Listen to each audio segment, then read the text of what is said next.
The goal of this video lesson is to get you to learn how to solve basic trig equations. In the assignment today, they will ask you to solve it on the interval from 0 to 2 pi.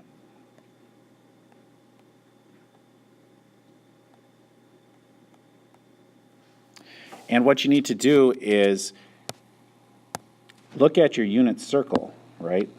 So for a problem like this, we'll grab our unit circle and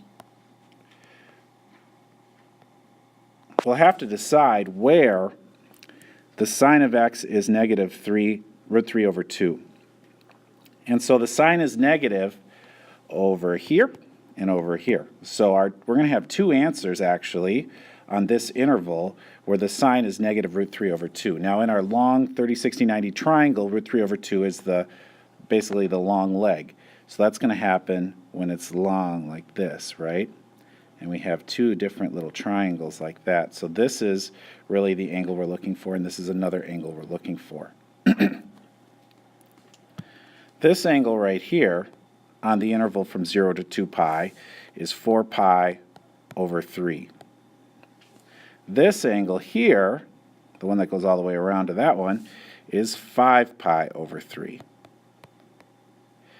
And so the solution to this equation, sine of x is negative root 3 over 2, is 4 pi over 3 and 5 pi over 3.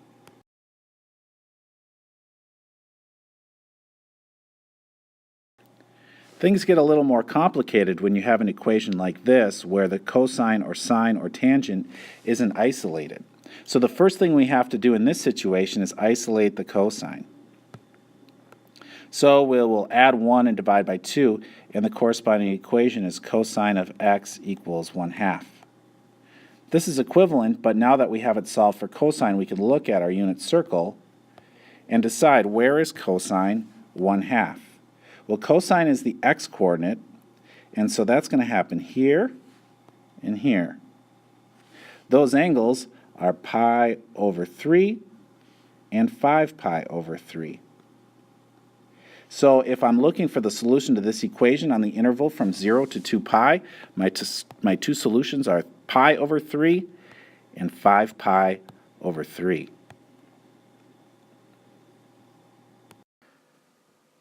Now let's look at a function where we have a squared in it. And there's one point I want to make here before I get too far. And it's that that thing right there is equivalent to this.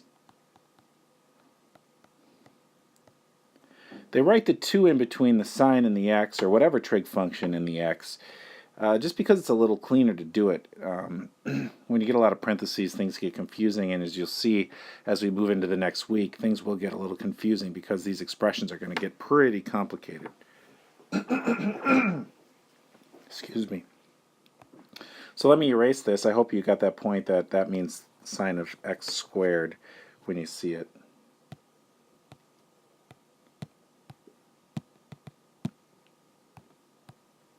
I'm trying to erase this. It's not working too well. Alright, so what we're going to do here is solve this for sine squared of x.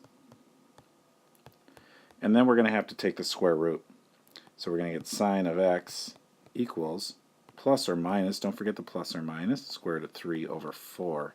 And most of you can recognize that as sine of x equals plus or minus root 3 over 2. And that's handy because that's one of the special trig values in our unit circle. So if we look at our unit circle, we're wondering where is the sine of x square root of 3 over 2? And remember, sine's the y, so we're talking about that angle right there, that angle right there, that angle right there, and that angle right there. And what are those angles? Well, this right here is pi over 3.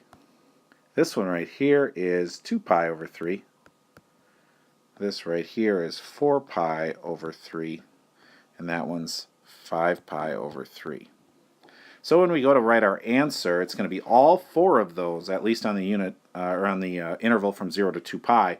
So we're going to have to write pi over 3, 2 pi over 3, 4 pi over 3, and 5 pi over 3.